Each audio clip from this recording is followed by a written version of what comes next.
o livro azul. Viver e morrer. Às vezes o que é diferente pode parecer igual.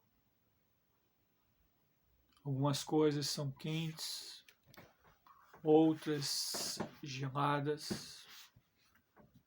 Temos a força espiritual e o elemento material. Discernir entre o bem e o mal, entre o uno e a multiplicidade. O que nos move quando precisamos ajudar alguém. Nós não devemos esquecer que a plenitude possui a nossa herança filogenética com Deus. Nós criamos através de pensamentos o nosso ego com Deus. Há uma diferenciação entre sentir e pensar, quando pensar está mergulhado no sentir e quando sentir está disperso do pensar. Ao correr em busca desses pensamentos profundos do si mesmo, nós chegamos a uma época de igualdade. Igualdade na sensibilidade, igualdade nas condições de vencer, igualdade na reação de sentir. Por isso devemos lutar, sim, pela nossa igualdade. Isto é, o respeito à natureza. Se tivéssemos de lutar por alguma coisa, inicie a luta pelo seu desenvolvimento moral, emocional e espiritual. A luta por conceder um perdão difícil. A luta por apagar e ressignificar um trauma da alma. A luta por recomeçar, deixando o que era vermelho, o que era rubro, o que era colérico, o que eram os humores mais fortes para trás e abrindo espaço à leveza, à sublimação, a noções e parâmetros mais belos de amor, ternura e caráter. Voltamos então ao pensamento, ao mestre Philemon.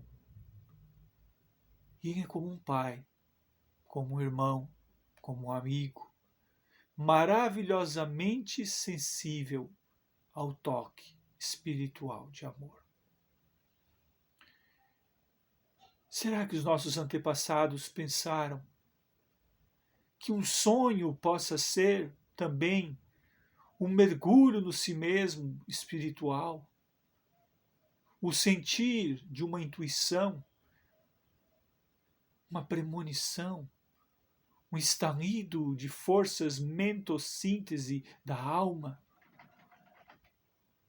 O que arrebata o homem do obscuro não é acender uma luz, uma vela, uma lâmpada? O símbolo do pensamento nas histórias em quadrinhos, nos lugares mais humildes ou nas páginas de jornais exorbitantes como New York Times, não seria uma luz acesa? E você, o que está esperando para acender a vossa luz? Colocar o candelabro aonde outros possam enxergar e ver a magnificência da vida surtida de esperanças, repleta de luzes honoríficas. Um olhar meigo de Deus é o que nos faz enternecer a alma e nos sentir mais felizes. A sua vida agora pode ficar completa, porque você não está mais condicionando-a às coisas exteriores. tu estás mergulhando no íntimo, trabalhando no íncito, elevando mecanismos sagrados aonde pulsa o coração. Pensamento, sentimento, sensação, intuição, as funções basilares da psique. E por que não devo chamar a psique de alma? A alma de espírito encarnado, o espírito de centelha da luz, a luz do vínculo ao pleroma junto de Deus. Mas o que é a doutrina dos antigos alquimistas? Porque tudo precisa volver ao ouro. Não seria a prata o elemento volátil da proteção? Não seria o mercúrio o plasma sanguíneo? Não seria o smoking, o escuro, a fumaça, algo que elementa o queimar de pensamentos negativos numa transmutação quântica da essência da vida? Quem sabe o que não sabe é porque soube o que deveria saber, que nada sabemos, ensinou Sócrates em sua eloquência filosófica antes de beber cicuta, condenado por um crime que com certeza não cometeu. Ensinar à juventude o caminho da sabedoria. Complete algo na sua vida, mas não chame isso de condicionamento psicológico, de neurose de massa, de um rebanho acrisolado em amor. Um pai pergunta a seu filho: é bom acreditar no que se pareça melhor ou é preciso se elevar aonde está em desassombro? E o filho responde: tenho certeza que as coisas se comportam exatamente como quer Deus. A isto, o mestre Filemon responde: não sei se é melhor conseguir alcançar o que não se sabe, ou saber que não se consegue a tudo alcançar sem esforços. Meu conhecimento não é o que é mais preciso em meio às coisas, mas é o que é mais nídimo, mais claro, mais conciso em meio a uma luz que abre espaço em torno da escuridão. Ó Pai, estás absolutamente certo. Não há erro nessas coisas quando falamos ao coração. Não há diferenças em graus de conhecimento, senão aquilo que se aprendeu além dos livros. Assim, aquilo que nós conhecemos pode ser aquilo que nós desconhecemos algum dia e precisamos experienciar para melhor conhecer. Por isso existem os erros e os acertos, a felicidade e a infelicidade, a luz e a sombra, as forças arquetípicas no grande inconsciente coletivo. Mas, indo além do arquétipo, indo além das imagens primordiais, arqué, do grego, imagens primordiais, aonde chegaremos? Em que reluzeremos? Aonde nos basearemos? Filemon, com todo o seu respeito, exclamou: além do eu, está sempre o além do homem. O além do homem pode aparecer o Übermensch, o Superman de Nietzsche, mas pode parecer também o além da essência, e isso nos remete ao Cristo. Por que, meu Pai, Cristo está além do homem? Christus, no latim, é o ungido, é o uno, é a força arquetípica solar diante os enigmas da vida. É o que está no começo e no fim. E nós estamos aqui vivenciando o meio, Estamos aqui balbuciando palavras em torno do espectro, enquanto a tangibilidade material tende a nos ensinar o valor exponencial da razão e o enigma do ser.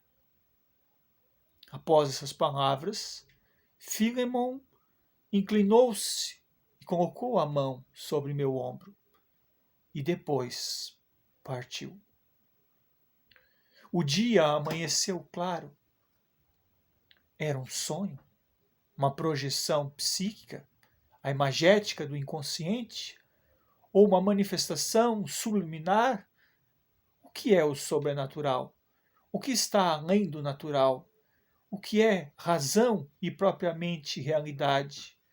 O que é o fio e o que é a linha? O que é a matéria e o que é apenas energia? Jamais iremos saber e discernir o quanto podemos e o quanto necessitamos de força, energia, anímica, ostensividade, passividade, transpessoalidade. Tudo aquilo que transcende vem de um lugar mais belo. É a força eros platônica, é a luz radiante do enigma essencial do ser.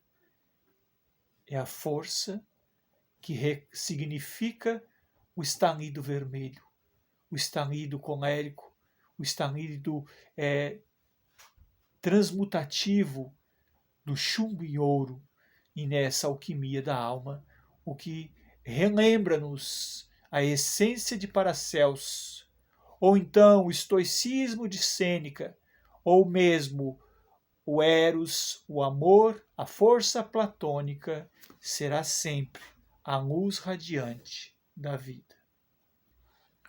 Sabemos todos, desde os povos primitivos, indígenas, aborígenes, até as nações mais civilizadas, europeias, asiáticas, egípcias, que há a existência de Deus. Mas por que se difundiu com tanta força a existência do diabo ou dos demônios? O que é o diabo? Seria Lúcifer realmente uma entidade materializada, o oposto do arcanjo Miguel, do arcanjo Gabriel ou o próprio anticristo? Deixemos essas perguntas para os teólogos e para os filósofos neoplatonistas e vamos nos concentrar que daimon ou demônio seriam que a alma dos homens que enfermaram no mal. Ou seja, Deus está acima. O demônio não alcança Deus. Quando se difunde no maniqueísmo ou em outras correntes filosóficas que o anticristo teria o mesmo poder que o Cristo, ou que o demônio operaria de igual forma aos anjos, nós estamos dando força ao mal. Porque bem e mal estão dentro de nós. A consciência é a nossa linha-chave mestra, onde estão escritas as leis de Deus. Então, na medida em que Deus ama as criaturas, qualquer daemon ou qualquer espírito mau não as ama, as inveja, as cobiça, as tenta intuir ou arrastar para os vícios. Mesmo que dois existissem em torno do daemon, um pré-existe, que é Deus. Então a plenitude não é se considerar um daemon, mas aceitar que há dentro de cada um de nós uma sombra, o nosso daemon interior. Para sempre pertencemos a Deus e para sempre lutaremos contra os daemons da alma. Então essa pertença em presença, em presciência, em sapeciência, é a íntima experiência de nós termos sido testados em algum momento da vida. Nem todos já fomos demônios, mas todos seremos anjos. O operante age no uno, por isso que acima da experiência carnal há sempre a metapsíquica, há sempre a espiritualidade. onde 2 em Deus é 1, onde 10 em Deus é 1, onde milhares em Deus é 1. Porque o vazio atua na essência do pleroma, na atuação do cósmica do pensamento redivivo da vida. E o Deus que conhecemos, e os homens não podem esquecer, nós o chamamos de Deus Pai, o mesmo Deus, o único Deus de todas as religiões, o Deus sereno e plácido que nos ensinou e apresentou Jesus. Para distinguirmos o manifesto maniqueísta, as forças minêmicas e terrícolas, os dêmons que avultam nos Hades, nos umbrais, nas regiões obscuras, tentando levar os homens para o vício, temos que entender que o irreal não existe, porque tudo é real. E esse Deus, que é Pai, minimiza o dêmon que está em nós, através da força transcendente de uma prece e da luz retilínea de uma oração. É realmente atuante ter Deus em nós. E não tem nenhuma ação pré-determinada, ou uma ação que diminui a criatura, ou um distinto do pleroma, se não meditarmos que Deus é luz, Deus é paz, Deus é amor, Deus é caridade, Deus é transcendência, Deus é vida, Deus é uma flor. Uma flor, ensina-nos Joana de Ângeles, é a assinatura de Deus. O sol é a consciência de Deus. Bem como os demônios são filhos também de Deus, porém filhos desgarrados, filhos pródigos que saíram para o mundo e ainda não quiseram retornar. Mas Deus lhe abre os braços, lhe estende as mãos, porque o indeterminado é maior, porque o imortal somos e o eterno somente Deus. Deus é a força, a duração em nós, em atua como uma mudança. Então aqui, os mortos se tornam vivos e levantamos uma grande essência, pois que somos filhos da alma. Por isso nos chamaram um dia de cristãos. Será que os mortos vivem na escuridão? Um dia para o outro, um barulho de revolta, um sumido aos poucos ao longe, como se tudo aquietasse um riso histriônico, ou que o superego não fosse ouvido na instância psíquica da alma. Dirigi-me a Fílemon, que retornou, e lhe pergunto: piedade ao mentor. Porque as pessoas não são deuses aos quais elas possam rezar uns pelos outros com total eficiência. Mas as pessoas são filhos de Deus, então podem fazer uma prece em intercessão, orando por alguém mais elevado que nós. Eu aconselharia, diz Fílemon, a pensares no Cristo como modelo e guia da humanidade. Filemon então olha para a nação dos mortos, para a eloquência de milhares de desencarnados que acompanhavam aquela preleção e aquela voz, nos Hades, nos umbrais, nos infinitos do etéreo, do empíreo, e diz: filho, os mortos não rejeitam a fé cristã. Eles adoram a Deus. Apenas muitas vezes estão confusos. Devo então ensinar-lhe, filho, que Deus é algo que se pode sentir dentro de nós. É algo que se pode crer no profundo da alma. Te ensino a rezar, sim, mas te ensino também o psicologema de conversar com si mesmo, de conversar com teu espírito. Não repudie a ideia da imortalidade da alma. Não negues o poder de que exista algo que transcende.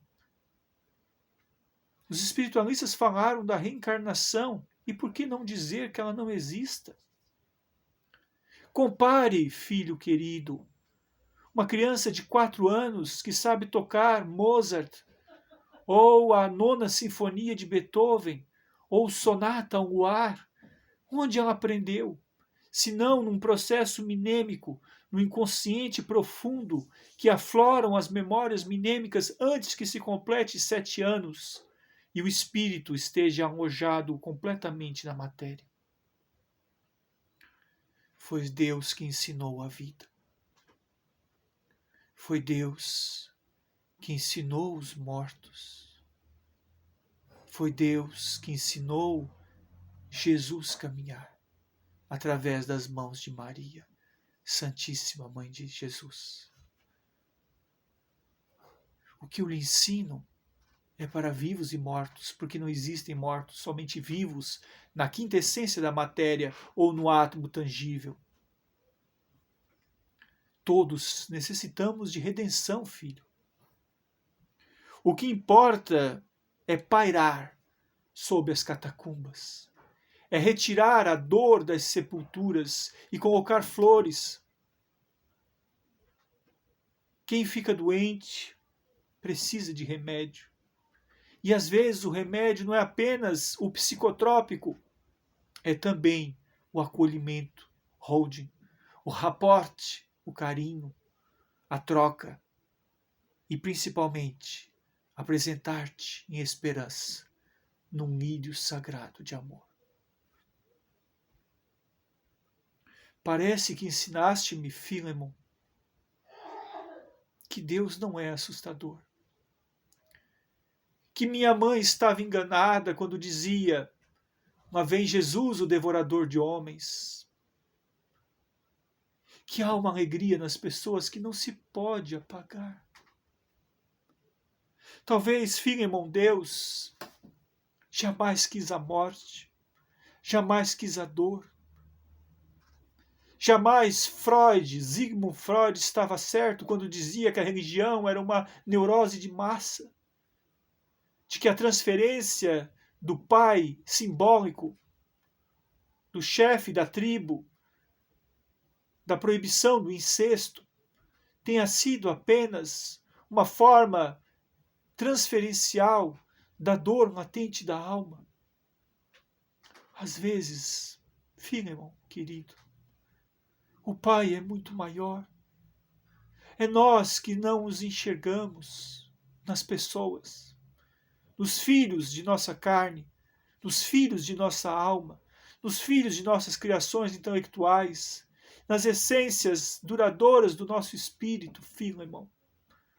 Porque nós esquecemos tudo, às vezes, e malbaratamos o sentido da vida.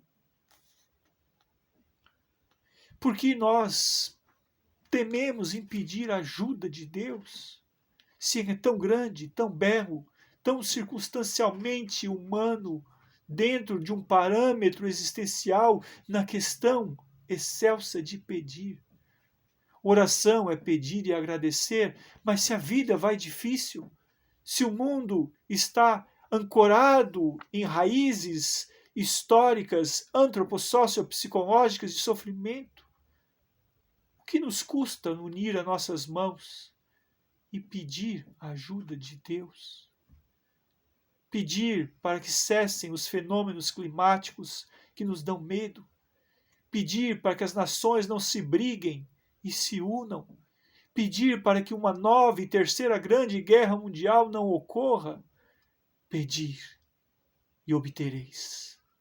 Pedir, pedir. Devo ensinar-lhe, filho, disse Filemon, que o meu Deus e o teu Deus, 100 anos após, é um Deus de amor. O que há rejeitado o mal, esse encontrou Deus. O que há criado o tudo, entendido que a tudo preenche tudo e não existe o nada, encontrou a Deus. Deus é o Criador que ama as criaturas. A vida que parece maior numa gota de orvalho. o sumo bonum, a luz da razão, que dificilmente se encontra nos deuses de pedra, nos deuses nórdicos mitológicos, na mitologia grega, foram caminhos para ensinar os homens o simbólico no inconsciente. Mas agora esse inconsciente coletivo não está somente na Terra. Transpõe a barreira do ozônio, transpõe a luz do luar, transpõe o infinito das nebulosas, das galáxias, porque o teu sistema solar é apenas um minúsculo grão diante dos milhares de sistemas solares em estrelas de maiores grandezas, em constelações muito mais fulgurantes e vivas. O poder de Deus é infinito. Mas vós não o vedes. Vossos olhos se levantam e voltam-se, muita vez, para o pedido meramente material e humano. O Deus Sol fala para a vida. O Daemon tem que aprender que não existe a morte, que o mal não é duradouro e que a fé, a única fé que Deus nos deu, é que transporta montanhas. Deus gera a verdade, o Pai, jamais a mentira. O bem, jamais o mal. A luz, jamais a treva. Por isso, meu Deus, o teu Deus, é um Pai carinhoso, jamais terrível. É magnífico um leão de Judá no momento em que abraça a cruz de Malta. É belo como um dia primaveril dito por Francisco de Assis, quando reencontraria Clara de Assis, nas almas lindas e lúcidas dos jardins egrégios do Éden. Quando Francisco, olhando a sua ânima, Clara de Assis, exclama: Senhor, faz de mim instrumento de tua paz. Onde houver ódio, que eu leve o amor. Onde houver ofensas, que eu leve o perdão. Onde houver dúvidas, que eu leve a fé. Ó Pai, fazei que eu procure mais consolar que ser consolado, compreender ante a ser compreendido, amar que ser amado, pois é dando que se recebe, é perdoando que se é perdoado, é morrendo que se viverá para a vida eterna. Amém. Os mortos fizeram suas filas, grandes togas, ônibus, aeróbus, auriculares, carros, a estilo das bigas romanas, vieram buscar a procissão dos mortos que vinham, através dos 7 sermões, reclamar a sua volta a Jerusalém. E eles foram encaminhados um a um ao paraíso, a um lugar de repouso, aos hospitais e oficinas espirituais, e elevados na máxima potência do Cristo de amor, deixaram para nós o olor das flores e o magnífico olhar e meigo de Deus, o magnífico sentimento e carinho de Deus. Com essas palavras, Carl Gustav Jung ressignificou um livro vermelho e trouxe para a vida um livro azul, um livro Liber Novus da Esperança, da Sapetientia, um livro de Deus, o Cristo da vida.